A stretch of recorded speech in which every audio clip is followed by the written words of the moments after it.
So ayan guys, good day sa inyong lahat. Andito tayo ulit sa ating panibagong vlog. Sa vlog natin, edition 520. Ayan, makikita nyo, umiilaw yung ito, at saka ito. Ayan, umiilaw. Diba? Lagyan natin ng power. So, pagpansak natin, ayan. Nagbiblink. Uy, nabuhay. Ba't ganun? Kanina ayaw. So ngayon, first thing first to do is siyempre, buksan natin to dito at tingnan natin yung gitna. Alright, so ngayon, okay pa naman siya. Kita natin. So ayan, nilipat natin dito para makita nyo. So binuksan ko, ayan. Binuksan ko at makikita nyo dito yung ink. Ay, binuksan na pala nila. Wala na yung mga ink dito. Wala na siyang iban. So, siyempre, baka tinignan nila dito. Bakit siya nagaganyan? Dahil palagi na itong binubuksan ang blue latch. So ngayon, nag-ink backflow dito. So mamaya, alisin natin. So ngayon, excuse me, ang problema niya is cartridge black. So ito, sa right side, makita nyo black dito. So tricolor. Open natin yan, check natin or double check natin printer head kung okay pa naman. So 2027-05-19. Uy, parang mayroon. So ito yun, goods pa naman siya. Makita, 2027-05 date niya. So check natin yung contacts, goods pa naman. Goods pa naman din yung contacts dito. Yan, goods. All goods din ang contacts dyan. Ganda ito, it's pa naman. So ngayon, ginawa ko is reinsert lang. Pag reinsert niyan, tapos sarado, and then sarado natin to, and then tingnan natin. So ayan, sa kasamaang palad, black pa rin, error. So wala silbi. Hindi siya na-detect pa rin. Deflect natin sa power off natin. So ibig sabihin hindi na-detect.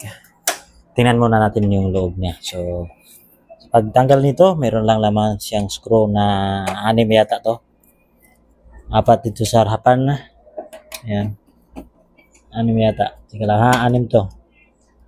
Dito, ilalim. 4 dito sa harapan. Tapos 2 sa taas. Alright. Aha. Dito, sa pagbaklas ha, sa pagbaklas. Wait lang. Ayan, makikita nyo. So, hindi pa kumagat. So, ayan. Nakuha na natin yung 6 na screw. Try natin, testing. So, ayan, 6 nga. So, ayan. So, tanggalin muna natin dito sa pagkakalagay niya. Nananin na lang. Oops, meron pa pala. Okay, and then, pagkatapos niyan, so, ilagay natin sa safest part. And then, check natin. So, all goods pa naman. Okay pa. Okay, so, ibol muna natin to. So, ayan, tinuturo ko sa inyo. Walang ink. So, mamaya, lagyan natin ng ink yan. Ang black. So, ito yung black. Goods pa na bagong-bago. Siya, nag-iiro. So, hingi tayo ng panibago nito. So, ayan. Hingan natin ng panibago yan. Okay? So, ayan lang. Pagbaklas. Guys, nakabili na siya ng printer head or na-approve na to. Or na-approve na. Sige, na-approve na siya. Black. So, palitan natin to. So, sa makita nyo, nagbiblink. So, ito ang kanyang error. So, di makita dyan. Basta ang error niya, cartridge na black. Isang dot. Okay? So, palitan na natin. Pagbukas nyo yan, gigid na yan, kusa. Okay? So, ayan. Teka lang. Meron pa tayong dapat na gagawin dyan. Ayan, makikita nyo. Meron pa tayong gagawin dyan. Ano ba pwede natin gawin? Or ano ang pwede kong gawin dyan? Ito, makikita nyo itong tube is wala siyang mga ink. Ang gagawin ko dyan is tanggalin ko muna itong kuan.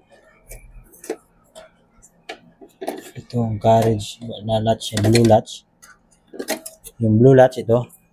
Kasi yung mga ink, hihigupin natin. Gamit tayo ng higupan natin ng air purger natin. So, kuha lang muna ako ng air purger. Minodify ko. Teka lang. Yan. Right. So, nag-modify ako ng air purger. Yan, makikita nyo sa aking dito na. Hindi ko na nalinisan to pero all goods pa naman. So, manual vacuum muna tayo. Para pag vacuum niya mamaya, meron siyang nakaabang na ink. Masayang lang ang ink natin. So, yan. Hihilain natin. So, yan, umaangat na. Kita nyo naman, umaangat. O, diba? Okay. Since ngayon okay na siya, kailangan magpalit kayo ng printer head, tingnan nyo muna ang kanyang ink tube. Kung wala ba siyang backflow or wala ba siyang mga bubbles dito. Okay? So, simple lang. Kung wala kayong air purger, pwede naman kayo bumili sa online shopping platform. Marami naman doon eh. Kaso nga lang, mag-modify ka. So, sa akin, may minodify ako kasi meron akong nakuhang air purges sa mga bagong printers. Wait lang. Okay. Wait. Okay, ayan. Ayan. So, balik na natin dito. Teka lang. So, ayan. Nabalik na natin dito. Ouch! Shoot. Sorry. So, ayan. So, spring. Tapos, tsaka natin tatanggalin tong block. So, ilagay natin sa magilid ng block. And then, palitan natin ng bago. So, ngayon, magpalit tayo ng bagong printer head. Kailangan, siyempre, may laman ang inyong ink dito ha, tube nyo, ink tube nyo, kailangan may ink talaga dyan kasi masasayang lang ang printer head nyo kung walang ink dyan sa ink tube nyo. Okay, so yan, ito yun. So lagay na natin dito pagitna sa right side, and then sarado, secure na, sarado, and then sarado natin to, and then yung error, tingnan natin yung error. Di ba ang error nawala?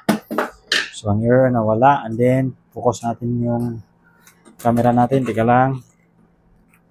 Yan, pag ganyan na siya. So ito na po yung ano niya. Ito na po yung display niya. So naghahanap na siya ng papel yan mamaya.